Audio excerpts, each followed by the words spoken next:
Kunjungan Perdana Menteri Jepang Fumio Kishida ke Inggris telah mencapai kesepakatan dengan sekutunya Boris Johnson perihal akses timbal balik, yang menurut Johnson, Tenggara adalah yang akan meningkatkan komitmen Inggris untuk Indo-Pasifik. Kishida juga turut membuat pernyataan yang menakut-nakuti bahwa apa yang terjadi di Ukraina hari ini mungkin terjadi di Asia Timur besok, dan sekarang adalah waktunya bagi kelompok 7 untuk mengkonsolidasikan solidaritas kita. NATO yang memecah belah Eropa sedang mencoba untuk mentransplantasikan buku pedomannya tentang politik kelompok dan konfrontasi blok ke Asia Pasifik. Selain itu, Inggris juga menggembar-gemborkan tentang NATO Asia Pasifik dan menyerukan kepada negara-negara di kawasan untuk menanggapi ancaman Indo-Pasifik, sekaligus membantu Taiwan mempertahankan diri. Menyikapi sikap dan ambisi Jepang atas kehadiran NATO di kawasan patut mendapat perhatian khusus, sebab para pemimpin Jepang seperti Perdana Menteri, Menteri Luar Negeri, dan Menteri Pertahanan Jepang telah melakukan serangkaian langkah diplomatik ke negara-negara tetangga. Meskipun negara-negara Asia yang mereka kunjungi kurang menanggapi tujuan mereka dan secara umum tetap berhati-hati dan waspada, namun Tokyo menemukan resonansi dan kehangatan persahabatan di London, membuat Jepang semakin bermimpi menjadi penguasa Asia lagi dengan bantuan negara-negara sekutu yang berpikiran sama.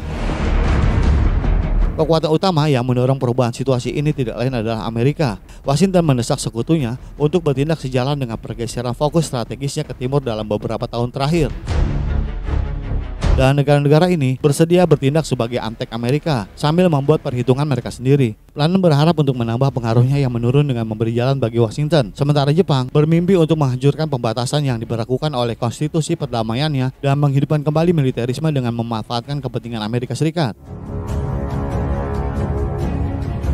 Interaksi Jepang dengan NATO dan partisipasi terang-terangan dalam aliansi militer pimpinan Amerika telah merusak perdamaian dan stabilitas di kawasan Asia Pasifik. Ini tentu menyebabkan keprihatinan khusus. Advokasi Jepang terhadap NATO Asia Pasifik secara luas dianggap bertentangan dengan waktu dan dapat menyebabkan perang dingin baru atau bahkan perang panas. Apa yang disebut strategi Indo-Pasifik adalah bagian dari transformasi besar yang tidak terlihat di dunia dalam satu abad, yang ditandai dengan upaya Amerika untuk mempromosikan hegemoni dunianya melalui paksaan dan sanksi.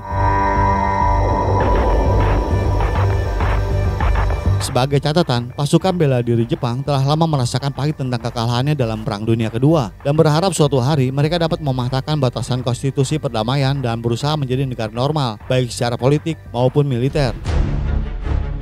Ini adalah fakta tak terbantahkan bahwa benih militerisme masih ada di Jepang dan kita harus waspada terhadap kebangkitan militerisme Jepang.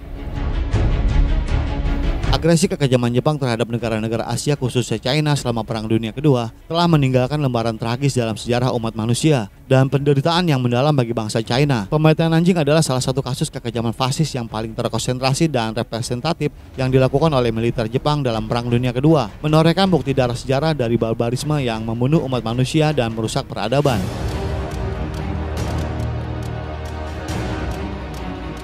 Pelajaran dari abad ke-20 menunjukkan bahwa perang adalah bencana buatan manusia terbesar dan bahwa agresi, ekspansi, dan penjarahan adalah sumbernya.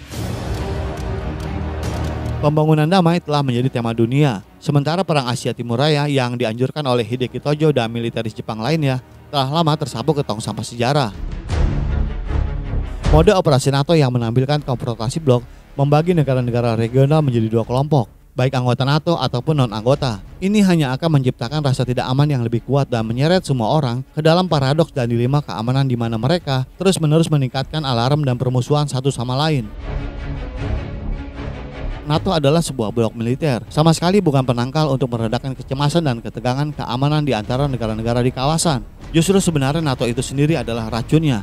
Kita tidak boleh membiarkan perang dingin baru merusak perdamaian dan stabilitas di Asia. Dan semua negara-negara di kawasan ini harus membentuk konsensus dan kesadaran untuk menolak NATO Asia Pasifik. Bagaimana menurut pendapat Anda? Silakan berikan komentar Anda di kolom komentar kami. Terima kasih dan sampai jumpa di episode selanjutnya.